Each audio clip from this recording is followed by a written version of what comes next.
I think part of that for us was like, we want to be the greatest lightweight double that has ever happened. We were like, in order to win this, we have to be the best that there has ever been.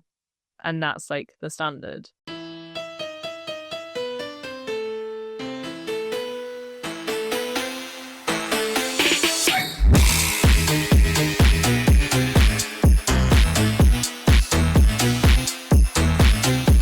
Hey, what is up? Welcome to Last Row Counts. Today we have an incredibly epic episode planned out. We have the European, world and reigning Olympic champion in the house. Please welcome Emily Craig to the show. Hello, thank you. Thanks for coming. This is a weird one. We normally say we set them for ages, but this one's come together quite quickly. We just randomly happened to find ourselves at your dad's house getting his rowing machine serviced, and he said he just found us online. I thought, oh, you must have told him. But no, he said just found us online. So then, Pete thought it'd be funny to just send you a photo and say if you wanted to come on. And what was that, like a week ago? This is a fun. Yeah, it was like Easter. I was back trying out your handiwork. I can say the erg is now running very smoothly. Good. Which is impressive, seeing as it's like 20 years old. They're good. They're good things. They hold on. That's we were just saying before. We made a whole business out of keeping these things going. We'll put that review on the website. Do they last longer than the average lifespan of an elite rower? Probably. That one did. I mean, that's the erg that got me into rowing, so... Okay, so I think that's where we should start then. Yeah. I guess. How did you find rowing in the first place? So, yeah, through indoor rowing. So my parents used to go to British Indoors every year, and I had just started secondary school, I think, and they were like, oh, do you want to go give it a go? And I was like, sure, why not? Rocked up. I think the main reason why it went quite well and I got silver was I didn't really understand drag factor, and the person before me had it whacked up to 7. So I essentially power stroked my way to a silver medal and was like, oh, great, maybe I could be quite good. So that summer went down to my local rowing club, Buell, got on a boat, did about 3 sessions. My mum was like, are you enjoying rowing? And I was like, I want to do this in the Olympics. After 3 sessions? After 3 sessions, age 12, yes. Were you sporty before? Had you tried other sports and things like that? Or did a bit of swimming, did like judo. I don't think anyone would have particularly called me massively sporty, but I found rowing and I just immediately fell in love. What was it? Could you pin one thing down, or was it just... It's many things, I think. I really loved being out in the water. I really loved the hard work of it. I really liked being out in my single. I liked that it was something different to school. It was like a club. I liked that I went to an all-girls school and rowing was a good way to meet boys. That's a new one, I think, that we've heard. Yeah, it's proved unsuccessful in the long term, but... That's cool. Yeah, it's different. Like, it's funny to hear all these different reasons, but a lot of it really is that it's just quite different to the other things that happen. But I think I almost thought that I was surprised how many people, I think we were talking about this the other day, I can't remember on the podcast or not, how many athletes didn't really have any aim and just sort of continually found themselves going in that direction. And then the one we talked about was Charles Cousins, when we got through London. And then he was like, yeah, so I came back in 2013 and I was sort of thinking I should kind of probably start taking this sport seriously now. And we were like, you just done the Olympics. So it's different. But like for you, that was, that's it. I'm in. I was always going to take it as far as I could possibly take it. And I feel very lucky that the end point for me was Olympic gold. But yeah, it was a 20-year journey. I guess at that point, were you thinking like, oh, I'm going to probably be a lightweight rower then? Did you have any like knowledge of the sport that wide at that point? Or? I think I got to a point where I was sort of like 15, 16 and I was like naturally about 56 kilos. I was racing girls who are a lot bigger than me. And there was a lot of, oh, don't worry, you'll turn 18, you'll get to race as a lightweight and race girls your size. My aunt, rode for GB as a lightweight, so we kind of already, I guess, had an awareness of lightweight rowing being a thing through that. So yeah, it was very much like, one day you'll turn 18 and you can raced as a lightweight, and then I turned 18, raced as a lightweight, and I think it was my first lightweight race was women's Henley with Fran Rawlins in a double. We won senior lightweight doubles. Nice. In 2011 must have been. Yeah. Nice. Did you trial for GB as a junior? Not as a junior. I was a 1-year junior. My first trials was under 23s in my last year of school, and I came dead last. I've done that. I came dead last at final trials in, when was it? 2009, I think. Yeah. And then got selected for drugs testing. And was really annoyed and actually said to the tester, well, whatever I'm taking, it's not working, is it? And he was like, I'm making a note of that. Yeah, David Tanner came in and gave me a bit of a bollocking. Me and Chris Abrahams were in there. That's a story for another day, but yeah. How did you think of that? Did you have like big hopes going into it? Oh God, no. No? I mean, I was still at school. It was, I think, quite useful in that like by the time I went to university and was trialing with UL, I'd already been up to Boston, seen that awful sports hall, done a 2K in it, been down that miserable stretch of water. How do you think it's mean to say it's miserable because you can't actually see anything? It doesn't matter what you see the like. dump, and it's like it never gets any closer. Just the church at the finish line, and you're like, why is it not getting closer? When will this end? If you look down, once you come through the corner, if you look behind you, it's like, that camera angle when it kind of pans in but gets further away. Yeah. It just gets further away from you. Yeah, literally. So I think having been through that once with no expectations as a junior meant that when I actually trialled at university, I was like, okay, familiar. So presumably uni was a strategic choice for rowing? No. I went to the Courtauld Institute, which only does history of art. I think I'm the only athlete that has ever been through it, ever. I didn't really know much about UL. I kind of thought maybe I would end up joining Mortlake or something. They had quite a good lightweight program there. Someone suggested UL, got in touch with Brian Young, who was head coach at the time. And then, that was it. Took my boat down. Phil Gray coached me at the time as well, so he just started. I think we were a women's squad of about 4 when I first joined, and then kind of built from there. But yeah, absolutely loved UL. Best years of my life. Yeah? Yeah.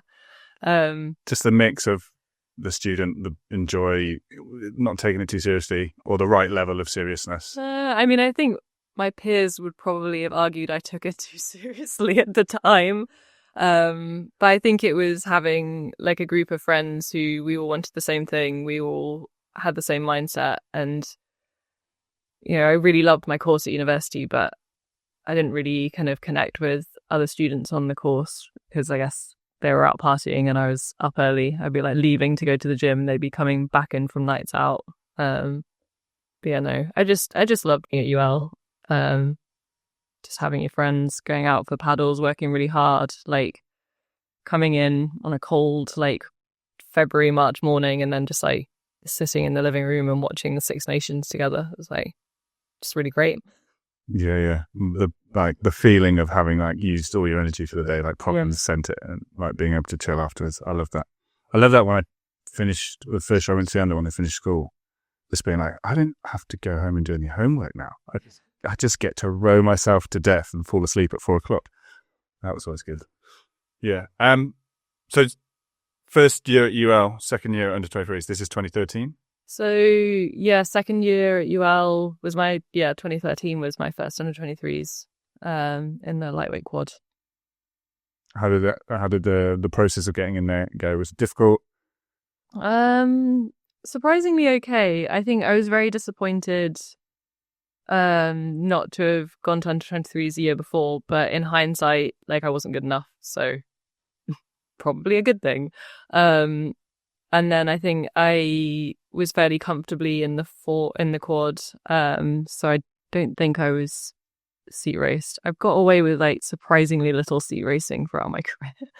And then it was just a really fun kind of project. We ended up winning women's Henley twice. We won the lightweight quad and the open weight quad. may have been a crab from the open weight cord we were racing, but that helped. And then, yeah, going to Linz, I remember it was like 40 degrees and like a desert because there'd been flooding. So it was all very dusty. But, and we were staying in like university halls, not in a hotel. It was all just like very chaotic. The food was terrible. The food was so awful that every time I've gone away with GB rowing ever since, I've been like, this is fine because my first experience was so terrible. I've had a very low bar for the food. And yeah, we came away with a bronze, and that was like a real bonus because I think there were really no expectations of how it would go, and then we kind of won our heat, and it was like, oh, we could medal. That's like, I think, the most fun, because as soon as the expectations come on, then it's like hard to exceed. Once you start putting that pressure on yourself, like even the gold medal is like, oh, thank God, like we did our job. Yeah. As opposed, like when you have those races when you didn't know it was going to win, I think that's more exciting at the end. But yeah, no, it was definitely like a really nice kind of start to representing my country, and kind of little bonus of, I think the team in general was quite successful that year, so it was nice like coming back with something and being part of it. So this was like, right, that's it now. I've got my GB vest.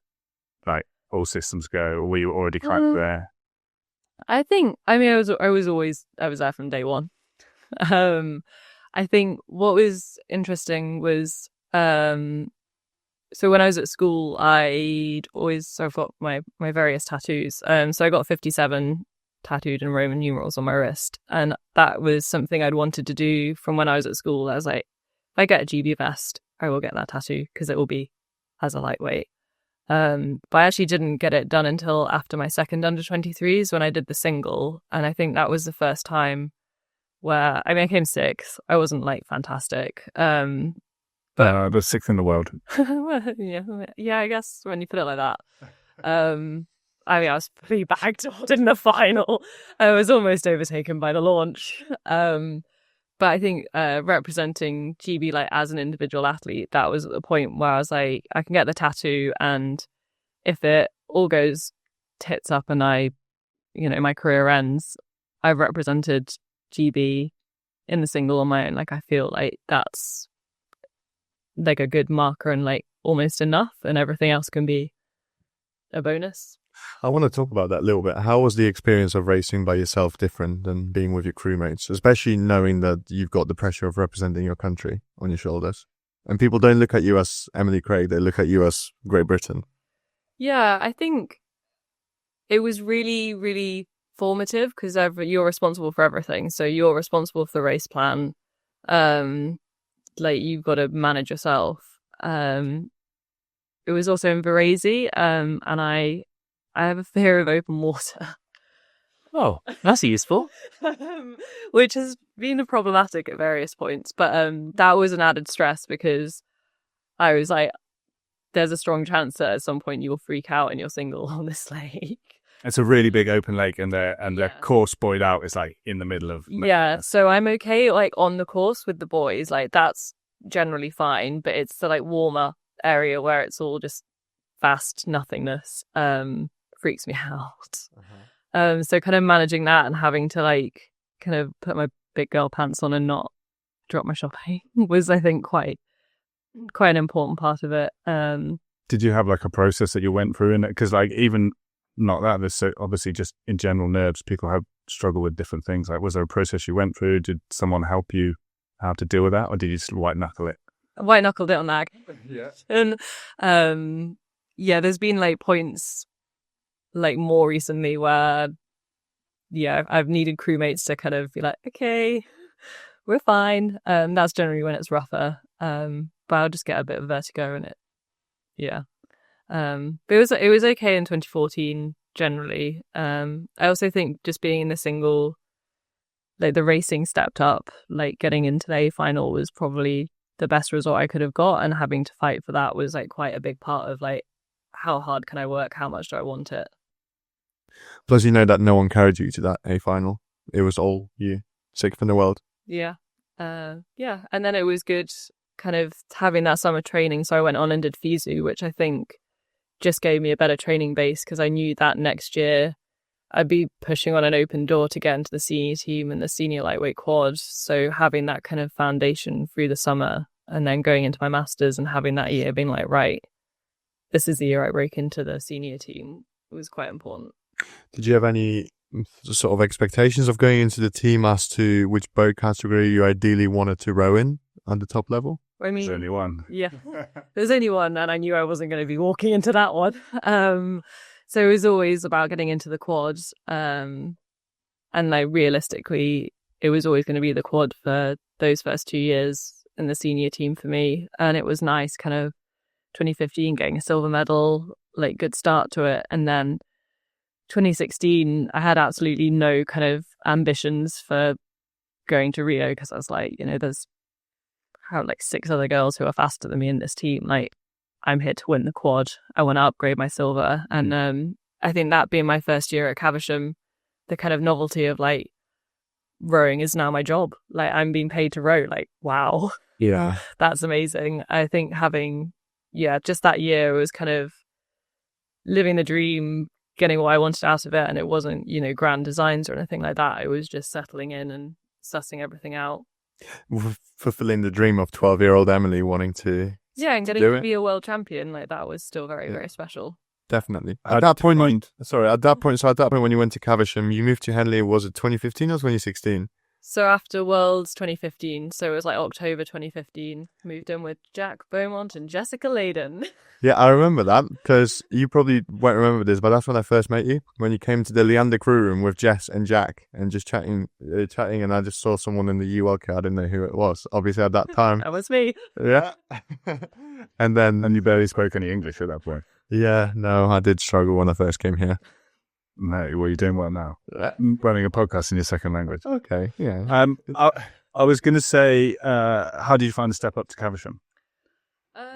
Having never really done obviously always had other things to do, so school, then uni. Now it's like just rowing. I think hard. I was very homesick for UL for quite a while. In terms of the training, I think I got away with it because nobody really cared about me.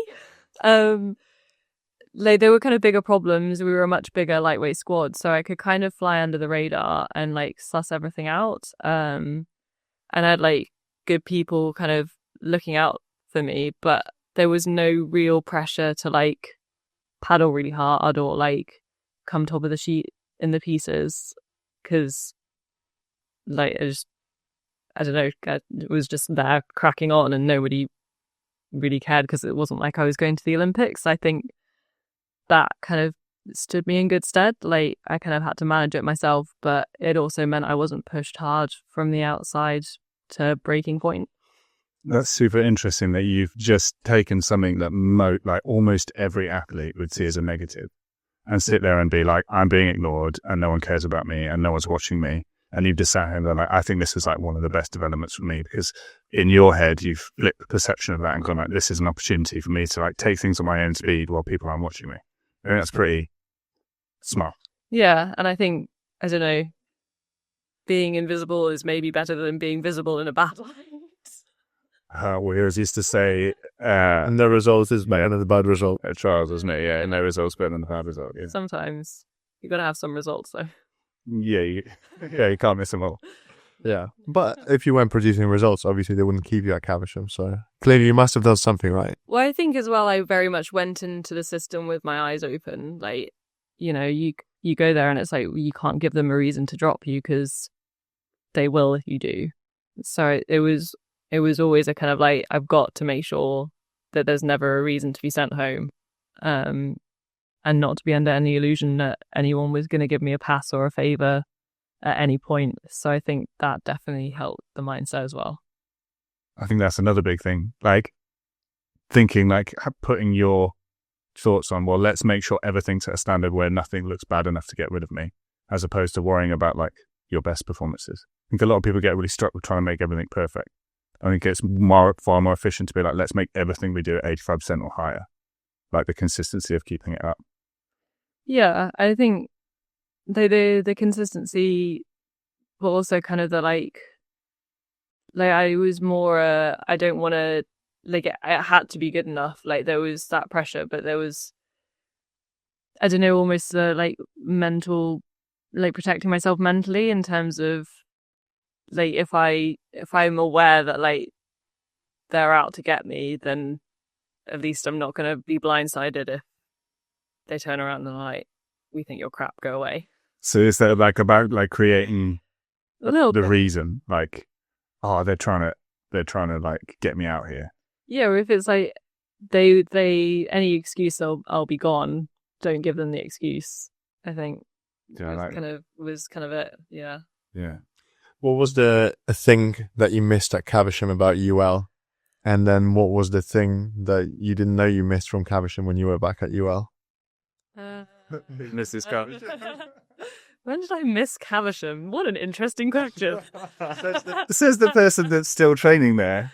Only because my boat is there. It'll be moving to Maidenhead shortly. I think for me, I came to Henley and Caversham at an interesting time. It was sort of towards the end of the Olympiad, and I was kind of a little bit younger than the established squad at Caversham, but I'd also never rowed at Leander and have never rowed at Leander, so I wasn't a part of kind of that like Henley cohort, so it kind of felt like I never quite managed to fit in.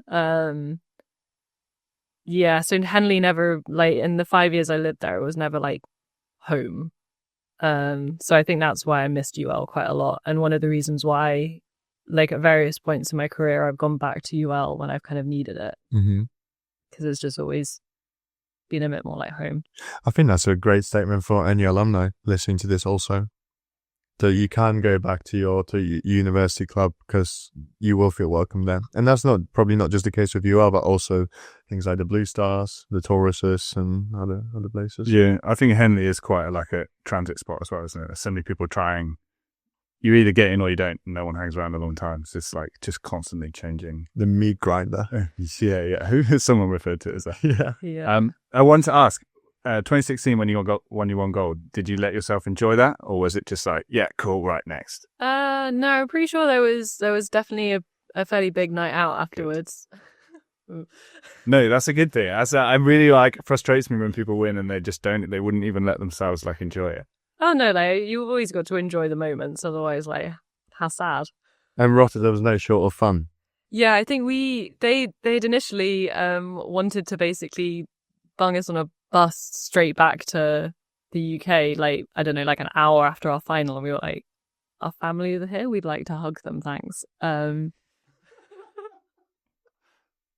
So we organised our own accommodation and transport so we can have dinner with our families and then a night out, and then got the train back home the day after, which I'm glad about, because I think sitting on a bus just after winning World would be a bit grim. Yeah. Bit of a mood killer, definitely. Yeah, we were like, we're probably going to win. Can we not celebrate? Yeah. Plus, you were there, obviously, with the junior squad, the under-23s and the rest of the senior squad. I know Ollie and Callum, I think, picked up a gold in the Cox pair. Yeah, it was a really nice kind of vibe, because we were all sort of a small group. We were dubbed the Shadow Squad.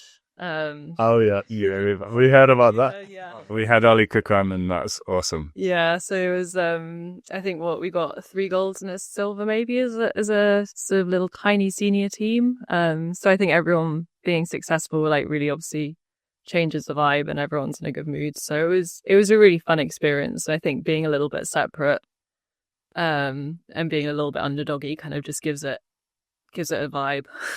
Underdog is everyone is at one point. So like you all learn how to be the underdog before you learn how to be a champion. And it's like, I think it's like quite scary sometimes losing it. You're like, I don't have that like feeling of like. I know, I kept it even up until 5 years. Yeah.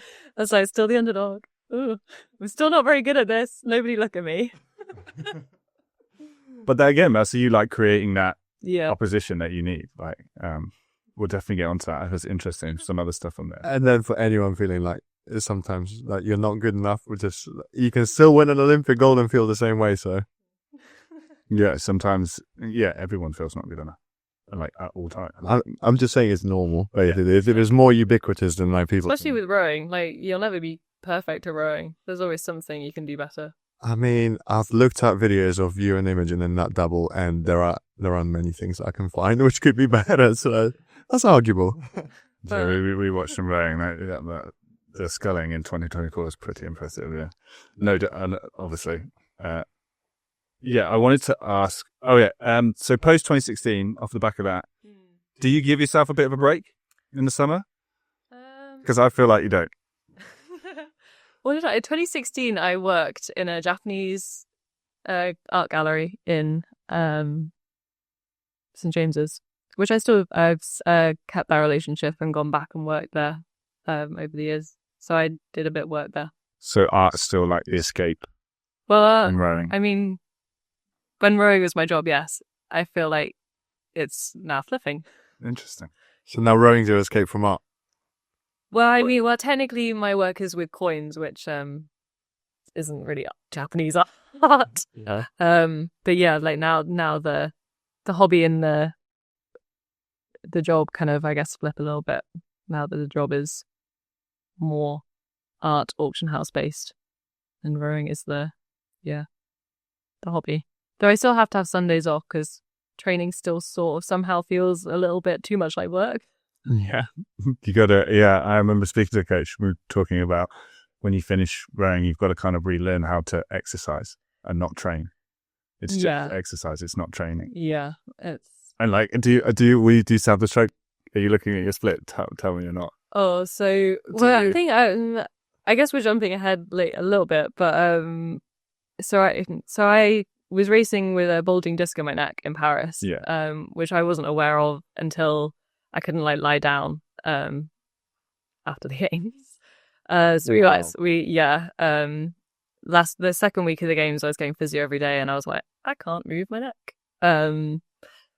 So I went and had it scanned, had 2 rounds of injections, which were not very fun. But essentially it meant I couldn't row for a very long time, and I couldn't do a lot of exercise. I could do static bike, cross trainer, and some like machine leg weights. So that forced me to not fall into like I'll just go for 16k paddle. I've got time to do some weights, and that's not like a 40k day of rowing. So that's like a normal amount of exercise. So kind of not.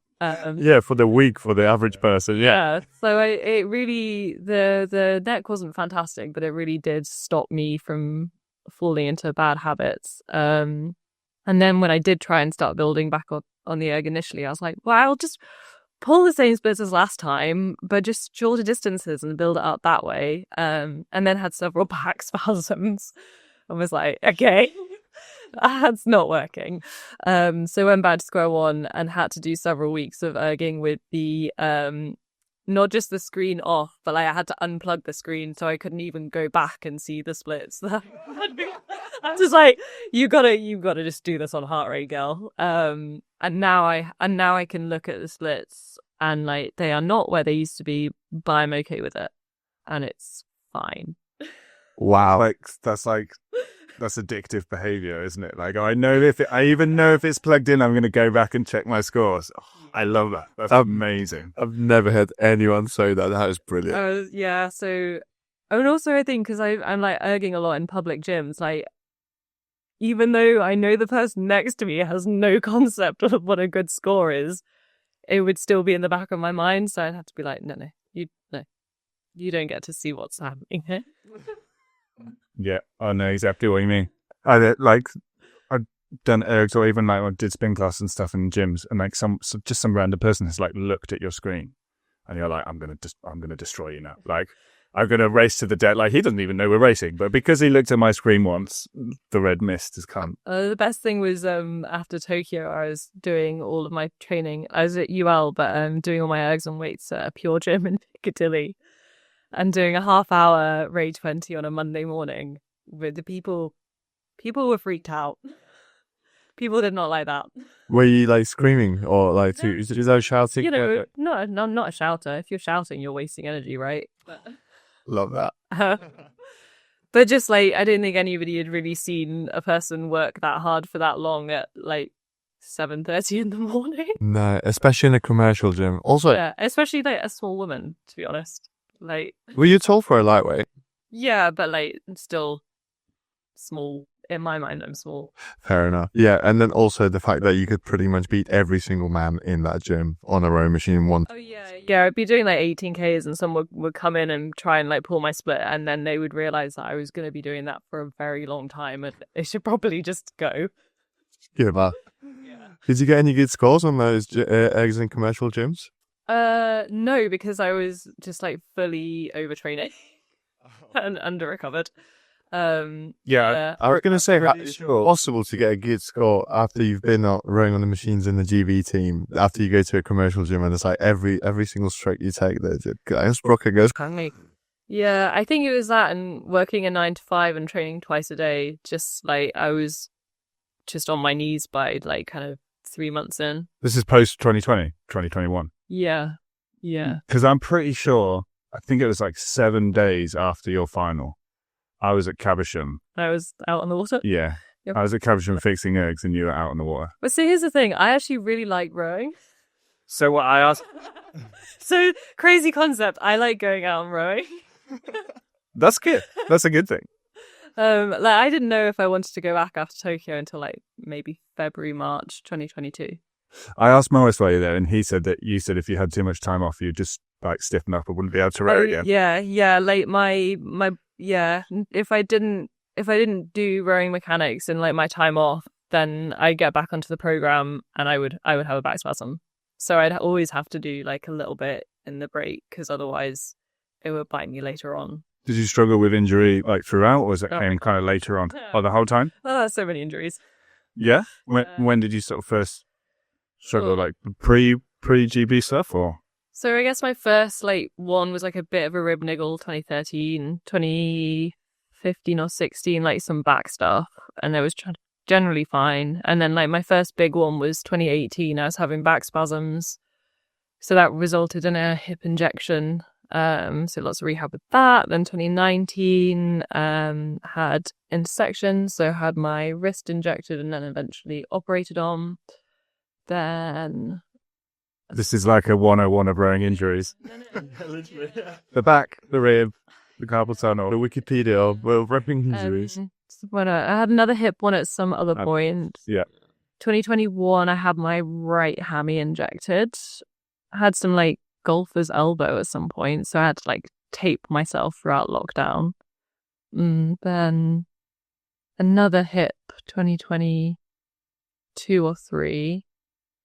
Then 2024 had an epidural and then 4 guided injections in my back, which is why I missed this Europeans. Yeah. And then obviously my neck. So I think I had 10 injections in 12 months in my last 12 months of rowing. Okay, so you started having back problems in 2016, and at this point, most people would be like, okay, this is probably going to get worse. Maybe I should back off. They weren't that bad. They were very manageable back problems. Okay, what's manageable for you? Like, it never really took me out of the boat. Okay. I mean, I'd say, like, the neck was, like, the worst injury I've had. How do you approach injuries? Really piss you off? Use them as an opportunity? I guess I got really good at using them in a really sad way because no one wants to go through them. Yeah. I'd say, like, vigilant to, like, a point of fault in terms of, like, rehab, prehab, doing it, knowing how to, like, get back. So I think by the time all the stuff happened in 2024, I was really, really good at dealing with it and being like, okay, right, yeah, here's the situation. Got out to Europeans, had a giant back spasm. 24 hours later, I'm getting 4 guided injections in my back in Parley Street. Got a race Lucerne in 4 weeks. Okay, great. How are we going to do this? And just like knowing the process, knowing my body and not freaking out too much. Yeah, you do get used to it. I had a lot of problems with my back, and it got to the point where you know the whole process every time. Right, this is what we're going to do. And like post rowing, I've had a couple other injuries. Like I hurt my elbow, and I was like, I have no idea what to do. I deal with an elbow. Yeah, I was like, I only have back problems. That's my thing. Yeah. And so like I had to go to a physio and like not give it. Like every time you go to a new physio, and they're like, okay, so what's the situation? You're like, right, Wow. down. Yeah, Buckle up. yeah. And then they're like, okay, so. I mean, I think it's telling when I had like back spasms in January when I was like, well, they weren't bad ones. They're just because I tried to do too much erging too soon. Like, the fact that I know that there are different back spasms is concerning, but yeah, I know that you know how bad it's going to get. Yeah. So you just learn to live with the pain or ignore it, or you kind of use it as no, I mean, battery. I don't live in pain. No, okay, good. Like, it's more like I know I've been through enough injuries to confidently say, like, going through the rest of my life, like, I know how to make my hips stronger. I know how to do X and Y. I know, like, if this is tight, it's probably not actually that. It's something else I need to work on. Yeah, that's probably the point that the injuries have got me to. So you are basically an expert in prehab now. Any top tips for anyone listening, dealing with injury at the moment? Maybe they're listening to this on a bike. Trying to come back into the boat. People do say they listen on the bike. They do, yeah. That's fair. The bike is a boring place to be. I used to just be so diligent and just do it all the time and keep asking questions and keep like checking in. Like any chink in the armor, I'd be like, we need to find it and give me something to do to fill the hole and like make sure there are no gaps. Mm-hmm. Like, it's boring, but it's so necessary. Cool. Go back a little bit then. So post 2016, so after Rio, did you Rotterdam? And also, it was but so post the Olympics, did you know kind of what lightweights were going to be returning or leaving? Did you have any idea of sort of expectations for that next year? So I actually really struggled. I went back to Caversham. I was like, I'm still like kind of bottom of the pile. Like, if I don't win in the quad, like, I've kind of got worse. I don't think I'm good enough for the double. And I like really struggled with like about depression kind of coming into Christmas that year. Actually ended up going on camp with UL to a Viz before the GB team went, because I wasn't invited on the GB camp. I'd often just be left to train at home on my own, which is super fun. That's right. Caversham on your own in the single is... Yeah, when everyone else is on camp. Yeah, I had to do it when they went to Australia. Yeah. Also, Caversham in December. Yeah. Grim. So I went to a visit with UL, and that was just really nice just to get away from it. Kind of got back to like a point was like kind of fine. Did the first World Cup as a second boat with Maddie Arlett, and we came third, which was like good, very exciting. And then I had basically the lucky break that kind of made my career, in that Ellie and Gemma both kind of overtrained and injured, so we're out the picture. And Charlie stepped away from the double. So 10 days before Europeans, Tomo literally had no other choice. There was no other lightweight that he could possibly put in that boat, so he had to put me in it with Kat. And we got bronze. Somehow, I don't know how. I was terrified at every single point and was just like, do what she says and push hard. So we came away with this bronze, and that was kind of it. I've been in the double since. But yeah, bit of a unexpected twist to the season. But I think pretty much everywhere will have that point where they get that break and you've got to seize it. Otherwise, you're not going to go anywhere. I bet you a 12-year-old Emily would kill to get in the boat with Kat Copeland and get a chance to also win a medal with an Olympic champion. Like, what was that like as an experience? It's like very, very surreal, because I think we'd barely been in the double together, and suddenly I'd gone from being like, God, I'm crap, like I'm at the fringes of the team, to like, this girl's won the Olympics, she's really scary, I don't want to like let her down, I don't want to screw this up. Like, it was... Is she scary in a boat, or do you just mean like you... Yeah, she's scary. She doesn't seem scary. She's very scary in a boat. Yeah? Yeah. But she also said she found me scary, so maybe we were both just terrified. But we'd also only just started working with Darren, so it was like a lot of kind of stuff going on. So it was quite an intense summer of basically Kat teaching me how to row a lightweight double. Up until, so I guess we raced in Sarasota and came fifth, which was like fine, I guess. Like it was a good a result as we could have got, but like obviously not medaling. But I mean, for me, it was my first season in the lightweight double, and I think it was at that point that I was like, okay, well, I can be the best in the country at this. So like that next kind of Christmas like winter training, I was like, here we go. Like, I've had my opportunity. Like, I'm on top. I'm going to stay on top. And then, yeah. Then you had to leave the underdog thing behind and just trust in yourself. No, I was like, I'm going to keep this, even if it's just an imagined chip on my shoulder. Because I think then I won trials, which was great, but then I started having these back problems. And so it was kind of like fighting to stay in the double, stay racing, and like keep proving that I was like the best person to have in that boat, regardless of whether or not like I was managing an injury. Yeah. So, quick question here about something that you said. You said Kat was trying to teach you how to row a lightweight double. At that point, you already have been a world champion. Yeah, in a quad. In a quad, but so how is it different? Yeah, a quad is, well, I mean, a quad is very upright. I'd say I just rowed very, very short for the majority of my rowing career. So I think it was that, and also just like kind of almost just learning how to push harder and use my hips better. Mm-hmm. Because Kat was very, very strong, and I was not as strong as she was when we were in a double together, and it was kind of learning that drive together, I think, was the main element of it, and being like, okay, right, this is how like the drive needs to go in this double. That is quite interesting. The fact that it's more hip driven and less upright as opposed to a quad. I think it's been a while since I was in a quad, and I know more about rowing, but I feel like the reason me and Imo were as successful as we were was because we had a better hip drive than everybody else in the world. It was pretty. We were at Caversham that other time watching you two on Barsif. Impressive. Like you can set up those RDLs. Well, you can see that hip drive on that boat. Like that's definitely something that we noticed. Another person that I think has got an absolute killer hip drive, Jack Beaumont. Have you ever seen Jack Beaumont hip drive? Sends it. Yeah, send it. Absolutely. Heaving on it, yeah. What's your favourite boat class? Like probably the lightweight double, just because. Do you like? I guess you have to because it's your only boat. But like, is it preferable anyway, or you're like, I know this is the only way I'm going to the Olympics, so this is the one I'm going to have to love? I guess. Great question. It's the one I spend the most time in, so it's the one I'm the best at.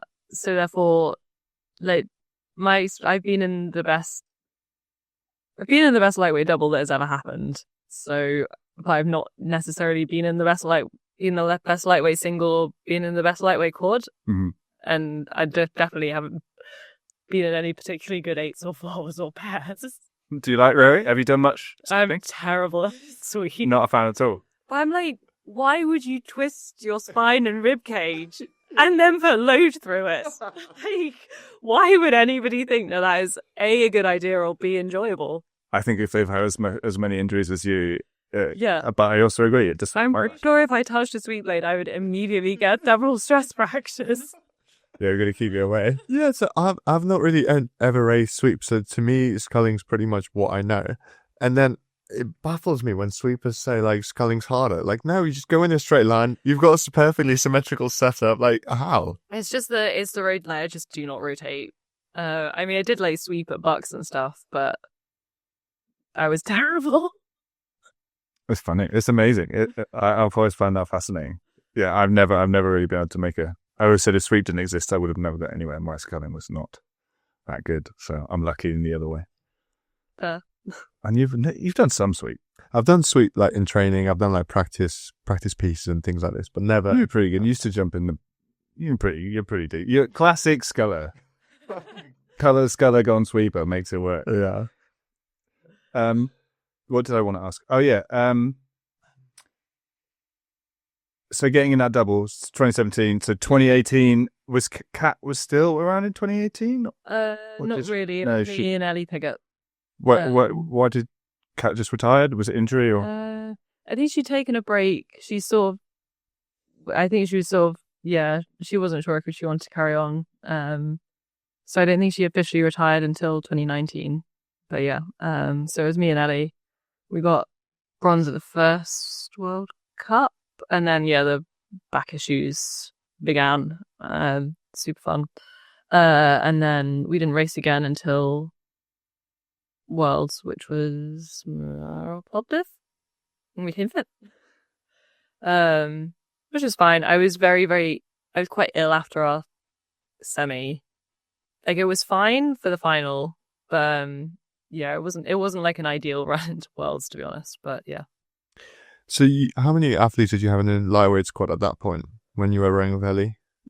We still had, I think that year, 2018, we had us as a double. There was a lightweight quad, and then Imo was under 23s, but did the single and Plovdiv.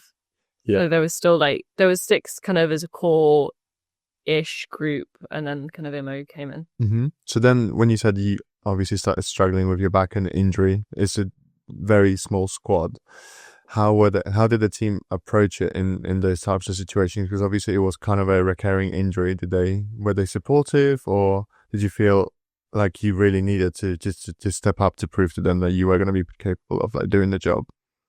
It was so I think the quad was fairly separate, like as a crew. I do remember a super fun conversation where Tomo basically took me and Ellie to a corner of the gym and was like, Emily thinks she'll be all right to race despite all these problems. She's going to have her injection and she thinks she'll be fine.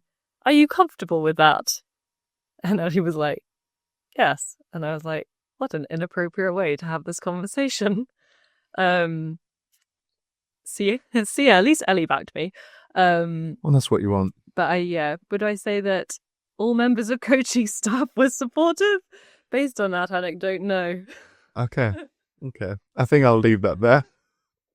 Again, was that something that bothered you, or is that like fuel for the fire?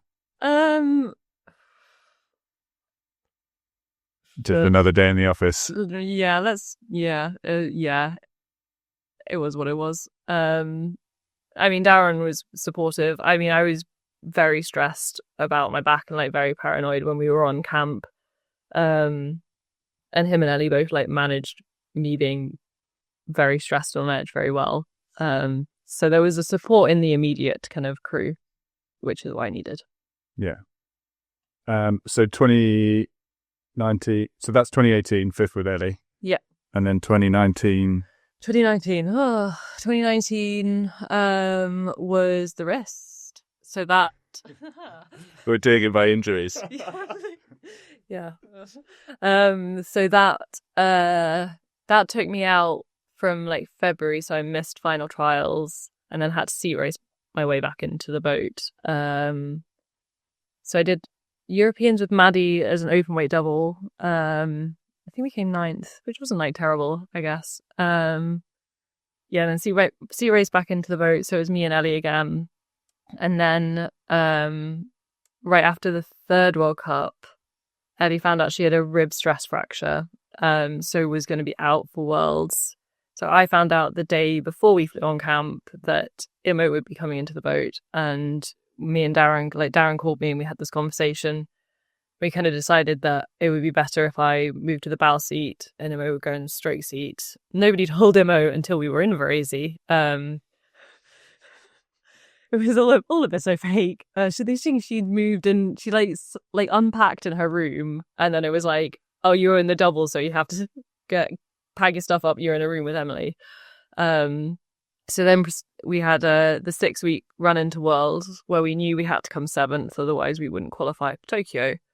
And we were not very fast off the bat. I mean, I was learning a new seat and kind of trying to like teach him how to row a double rather than a single. So it took a while for it to click, and it was extremely stressful. I think, it got to a point where we did the speed order and we did quite a good time. I think it was like maybe 6:52 or something. It was like fine.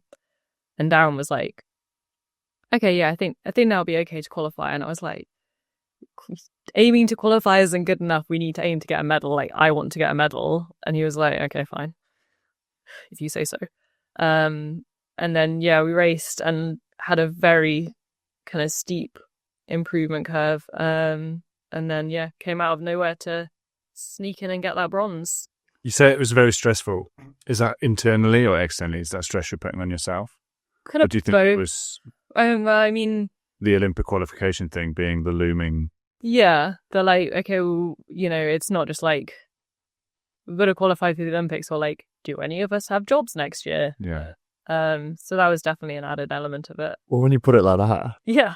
When you put it like that, it is somewhat stressful. Yeah. Yeah. So yeah, like the if anyone doesn't know, we kind of glossed over it a little bit. The lightweight double is the only event for you guys in the Olympics. Was. Now there are none. You're right. I was sorry. So yeah, although you're running a squad of 6, basically there's only 2 seats for the Olympics, which to me is insane because I was like trying to get one of 4. I mean, by that point we were a squad of 3. It's come down to Yeah, so it was us and then Maddie, because Ellie, I hope she doesn't mind me relaying this anecdote, but after she had the rib stress fracture, she then dropped a knife on her foot.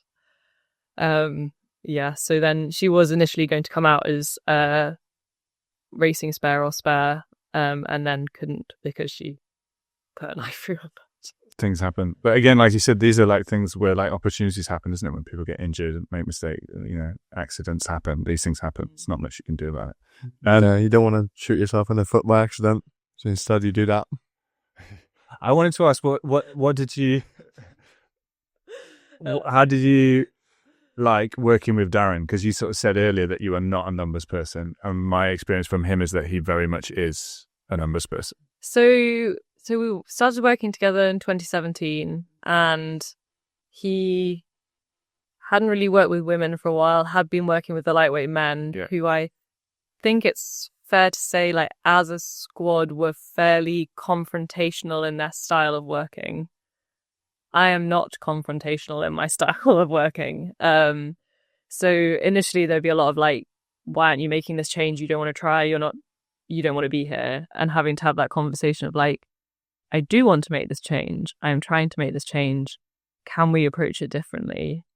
And then also, I think a big moment for me and Darren was me kind of coming to him and being like, look, like, before Christmas, I was depressed. Like, I was sleeping loads. I couldn't eat. It was pretty bad. And now I'm suddenly here and I've got like savage imposter syndrome. Like, this is a big ask. Like, I really want to do a good job with this, but this is like kind of where I'm coming from. It's very overwhelming. Like, and you need to understand that this is a space where I'm at. So some of my behaviors might appear one way, but it's not like for lack of trying or lack of wanting to be here. It's because I'm just like, fuck, like, didn't think I'd be here. And kind of having that conversation, and he was quite honest with me, like, really set us up for 7 years of working together and like being able to have those conversations. That's amazing. What made you want to go and do it? Did anyone say that you should do that, or is that something you just thought I need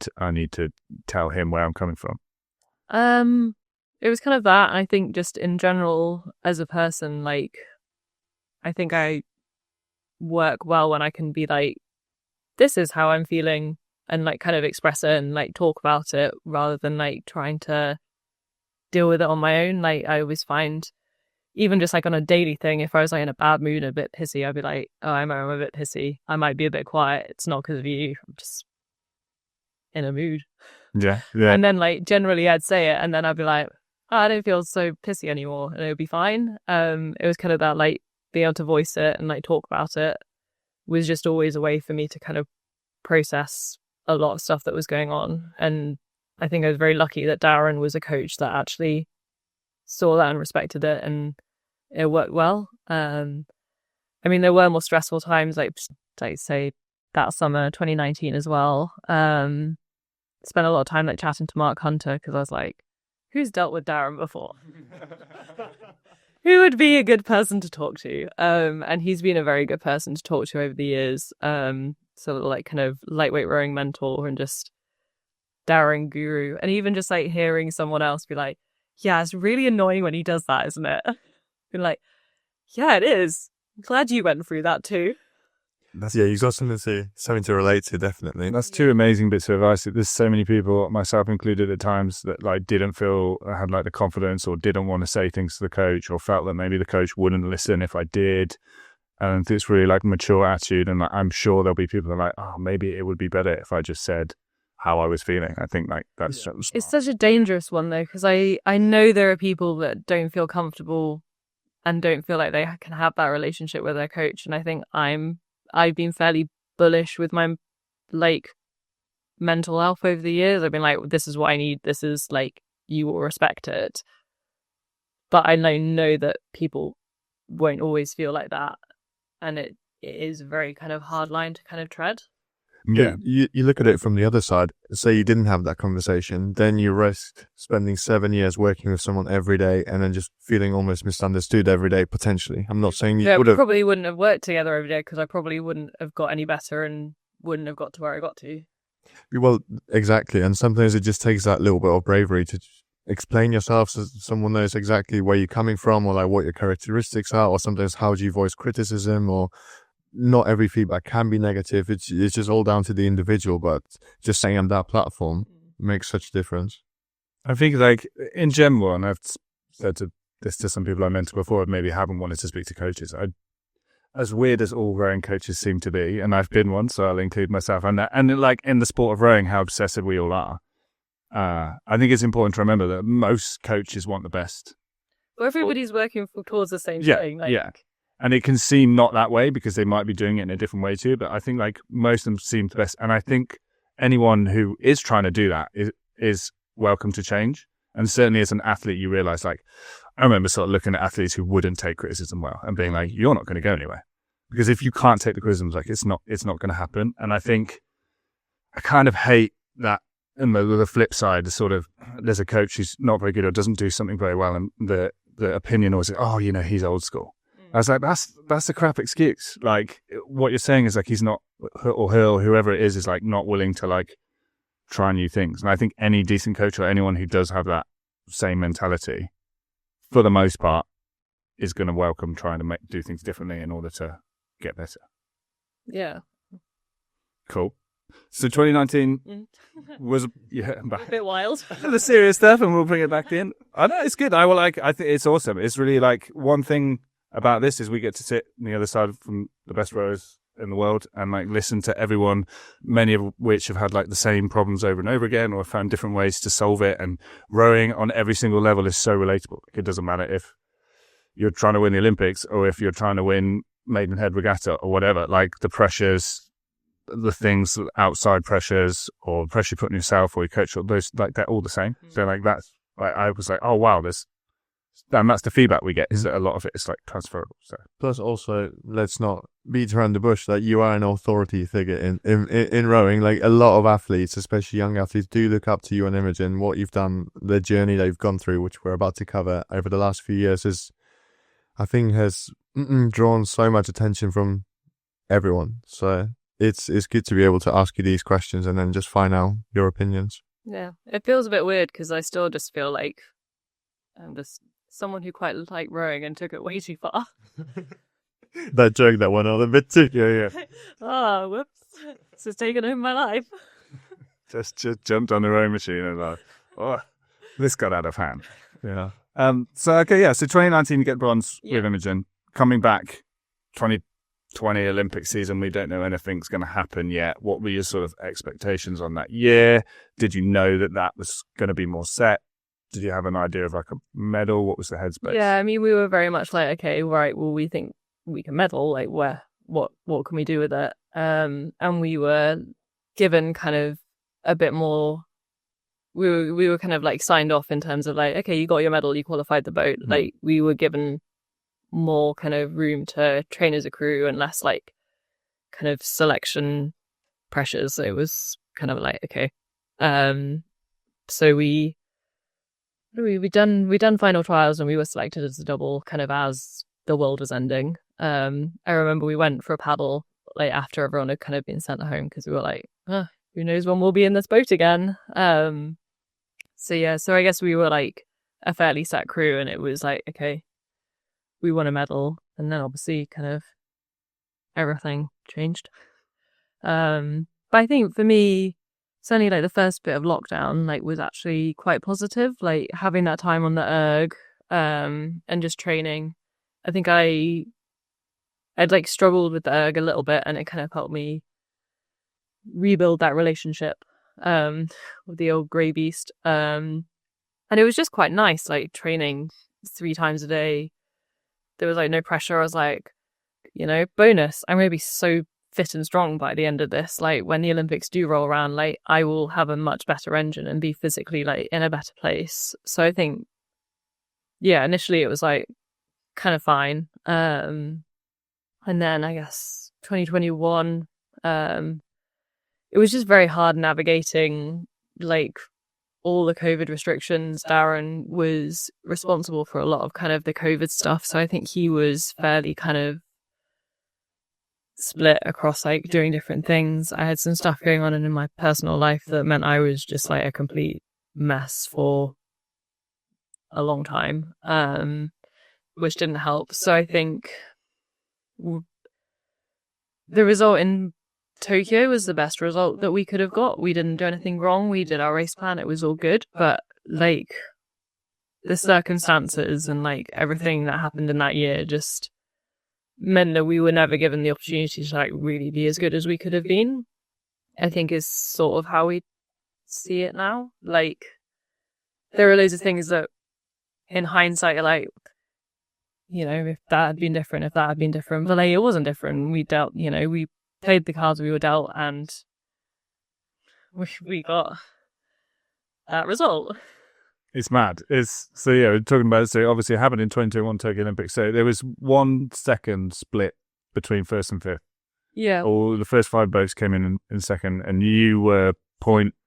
So you're half second of gold and 100th of a second of bronze. Which per 500 is nothing. Yeah, I've never watched the race and I never will. Were you unhappy with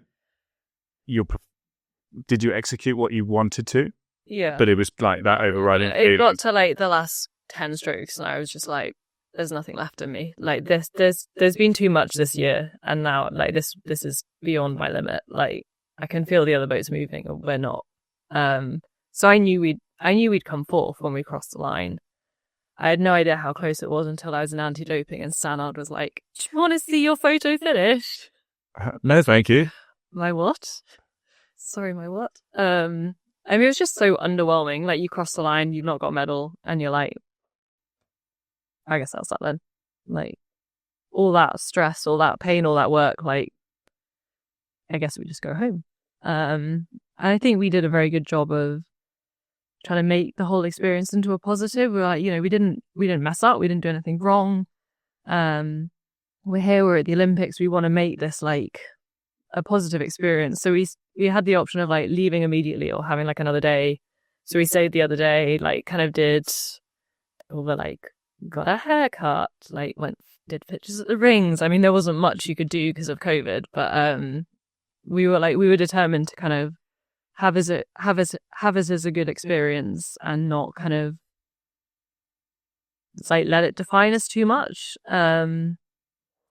So it was, yeah, by me it was horrible. And then going home, and we actually raced Henley that year. I think winning Henley and getting to do that in front of a home crowd and like having all of our friends and family there and them being like so unlucky, but like it was incredible. We're still proud of you. Like it was amazing. It was a really kind of important part of like processing it for us. And kind of regaining a bit of control with like that Henley win. Because I mean, I'd always said I was probably more likely to go to an Olympics and win at Henley.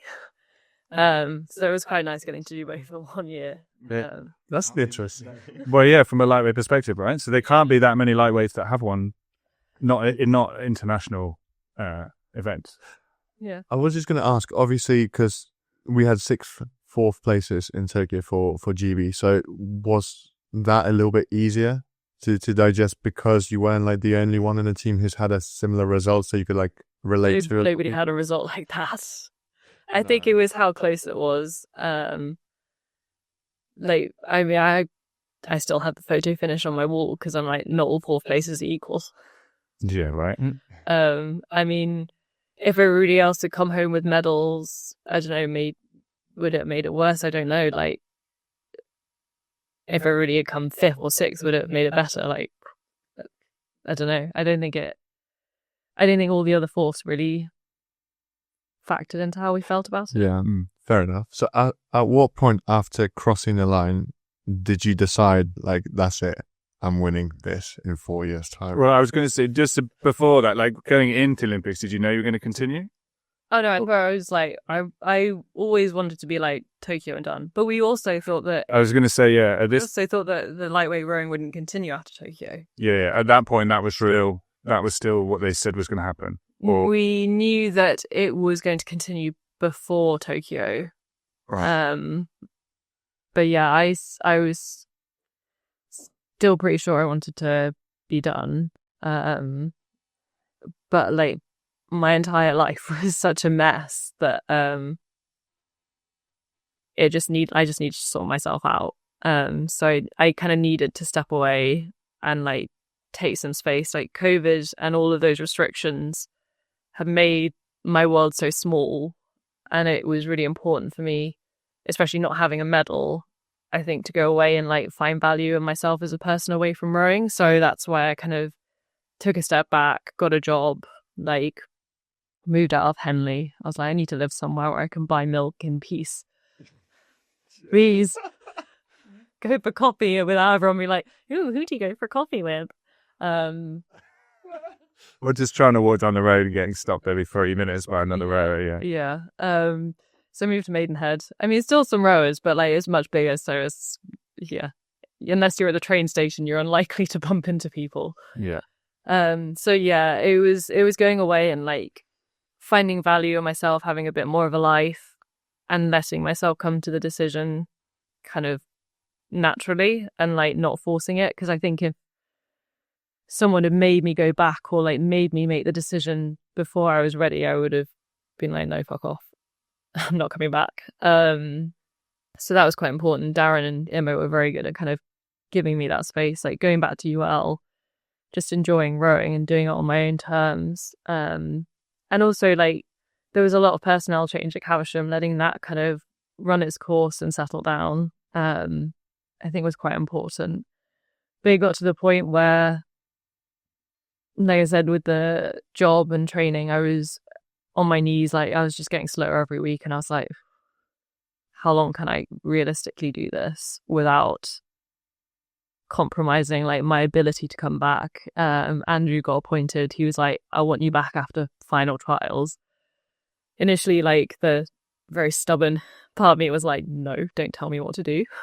I enjoy my life right now. And then the kind of rational part was like, you're overtraining, you're under recovered, like he's just offered you a way out. Like why would you not take it? So I was like, okay, I'll come back. I think initially it was kind of a like, well, completely new program. We'll see, like, what the hell? Like, if it all goes wrong, I'll just quit. Like, who cares? So I think that first race back with Maddie, where we did Belgrade, was like the most hyped I've ever been for a race, because I just almost didn't care. I was like, there are no consequences. I'm like back out racing, like I've got nothing to lose, like screw it. And then that feeling of when we started coming through the Chinese and just being like, ha ha ha ha, this is going badly for you and we're going to win. Yeah, I was like, oh, this is why I love rowing and love racing. So I think at that point it was like, okay, yeah, I'm back. Was it the racing then? I was going to say, because obviously, like, you do anything to the highest level, like, you're going to take the fun out of it. And like, it's a story as old as time, people kind of really struggling with that Caversham bubble, being able to like take some time away and go back to learning. I've heard so many athletes having been like, learning how to love the sport again in a way. Yeah, I mean, I always loved racing. I always loved going away with the team. That's always been my, like, one of my most favorite parts of it.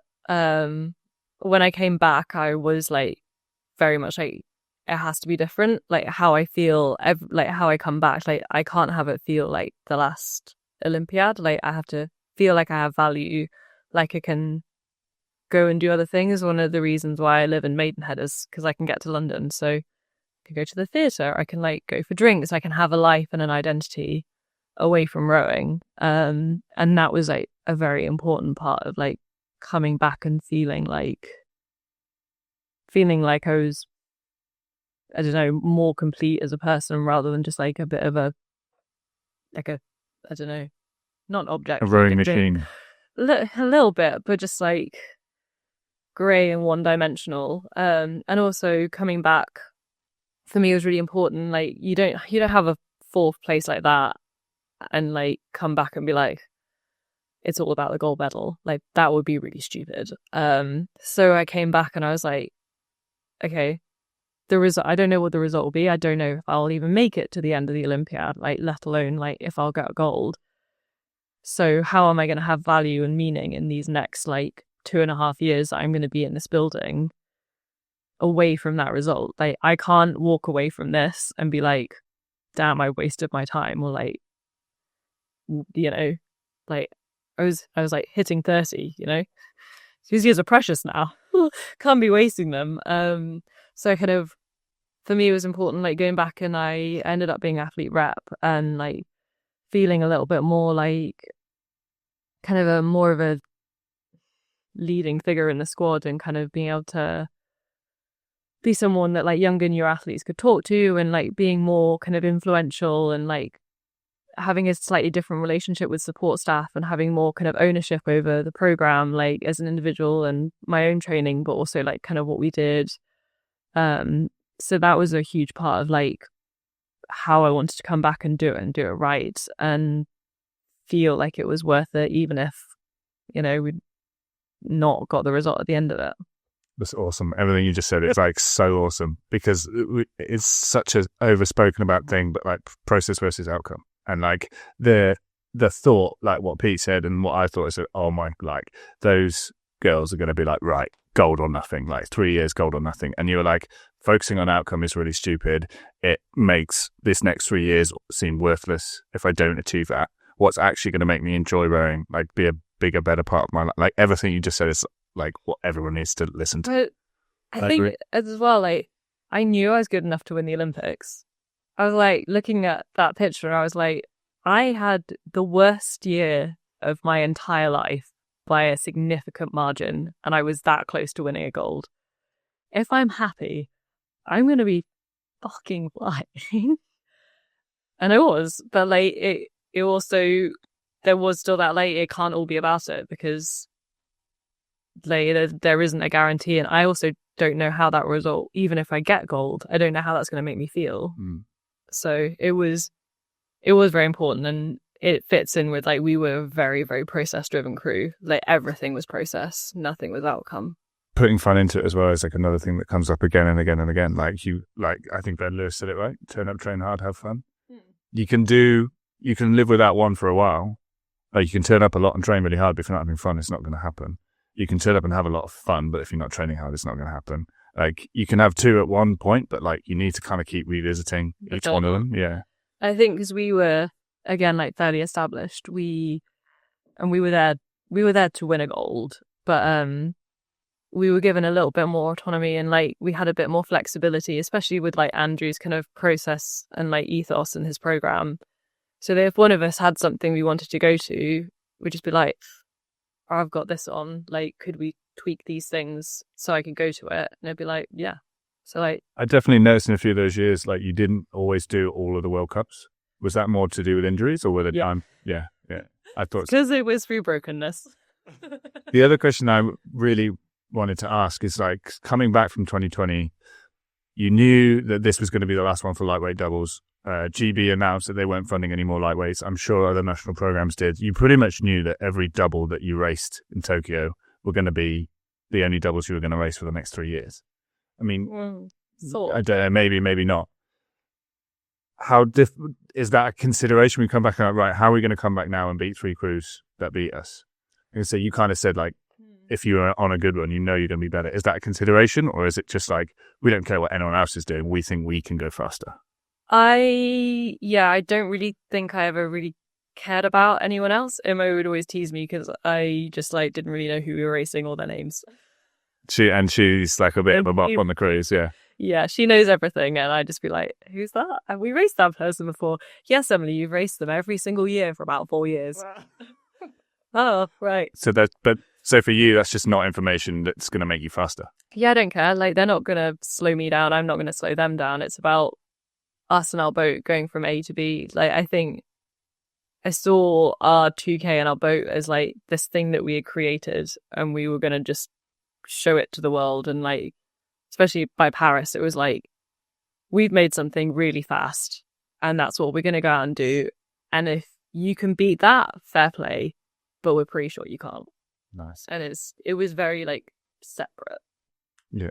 When you said that you didn't really care and like that's not going to slow you down, I'm both like amazed and terrified by that. That's the person you do not want to be racing, definitely. Yeah, it was just eyes in. Like, yeah, I think I've been into too many like close races and like snuck through to a couple of bronzes to like care. Like, why would I want to be scared of other people? Like, why put someone on a pedestal? Mm-hmm. How are you going to beat someone that you think is amazing?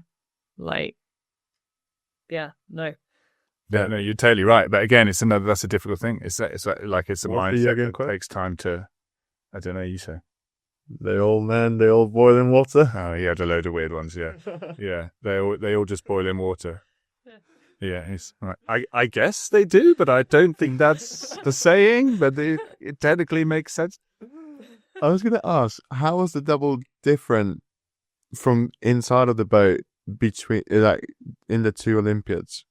When you're going to reflect back and think back about the differences in the number of years, what are some of the things that are going to stand out to you the most?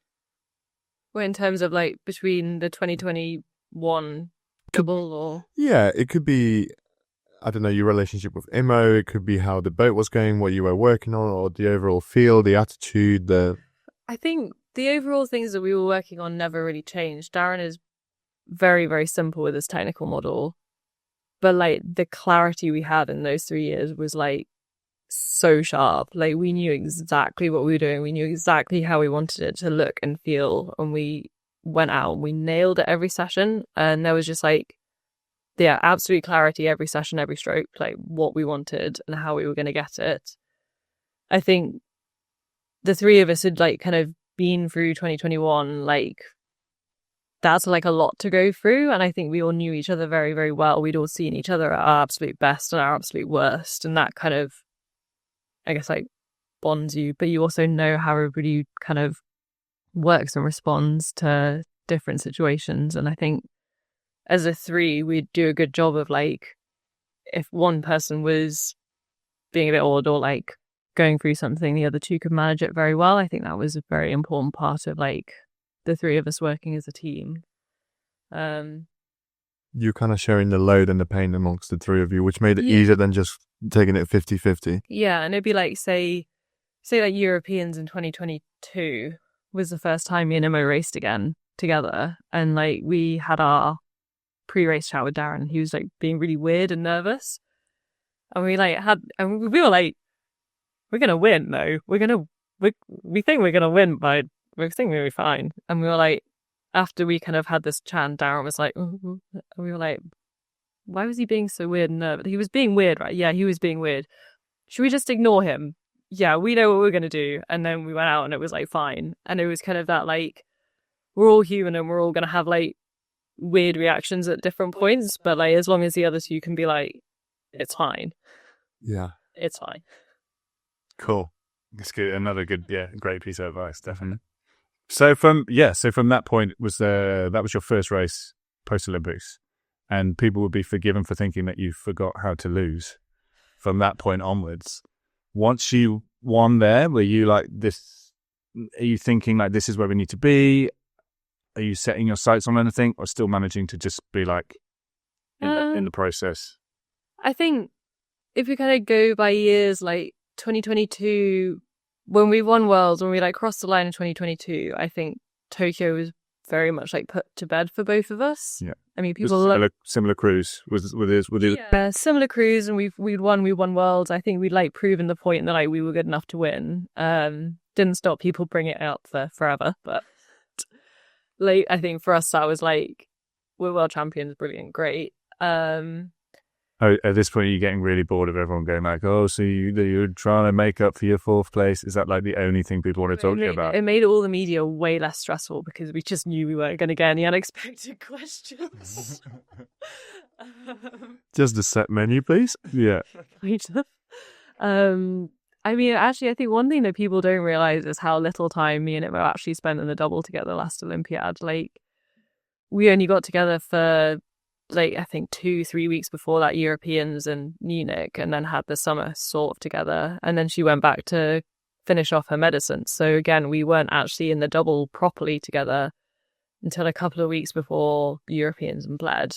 So like we had a lot of time training away in singles, but again, like the clarity of what we were doing and how we wanted the boat to go meant that when we trained apart, we'd come back together and it would always have moved on, which was really satisfying. And I think also meant that we just didn't get sick of each other, because you're like, living on top of each other in an intense environment. So that definitely helped quite a lot. Mm-hmm. Yeah, you sometimes see crews will pick up a lot of speed, but they'll actually peak before their big events. So maybe perhaps that time that you spent away, it made you crave that double more.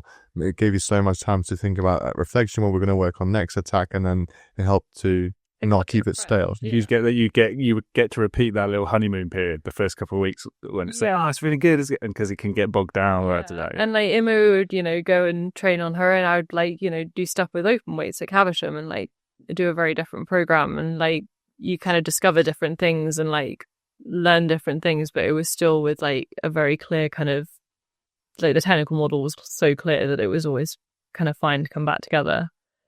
Were you working a lot of gold medal times? Because I can't remember who told us, but a few people I've heard from I think it was from 2007 to 2008 with Mark and Zach. When 2007 they got bronze, or I think they got bronze or fourth, or anyway. The point being, like they basically worked out the different, like how fast they need to be next year. Oh yeah, and then broke it down like literally session by then. Right, today we need to find this. No, it was never that kind of prescriptive. I think the world record times, I was always pushing for them to be harder.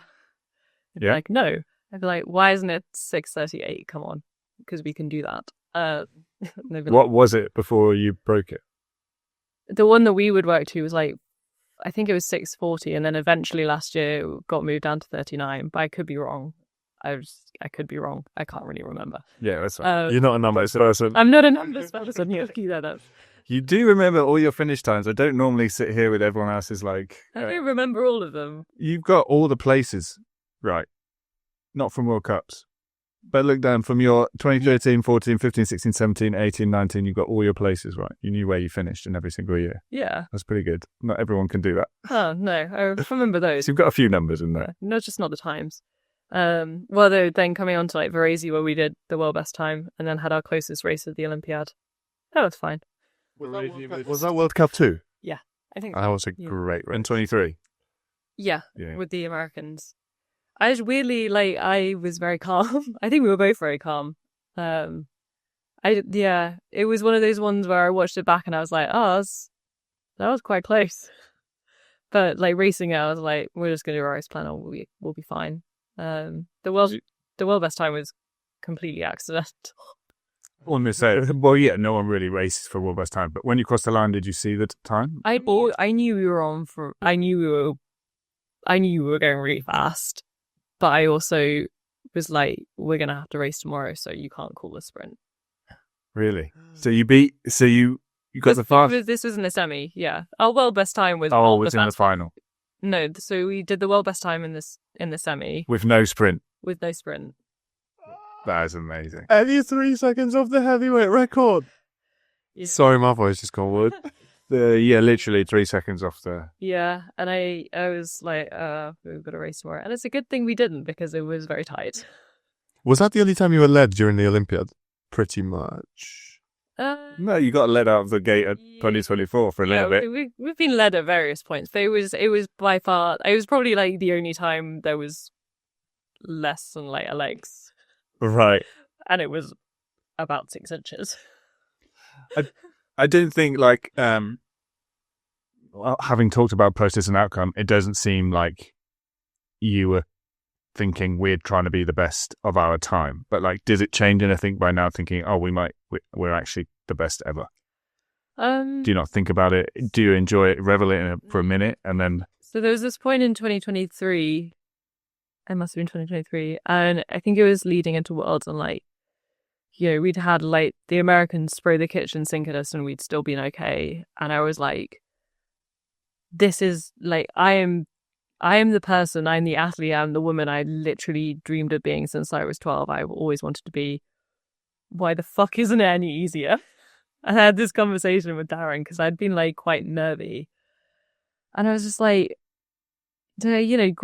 growing up, like watching like the Kiwis or like Helen and Heather, you think like you get to that position and suddenly it's like easy and fine, and like, it's just not.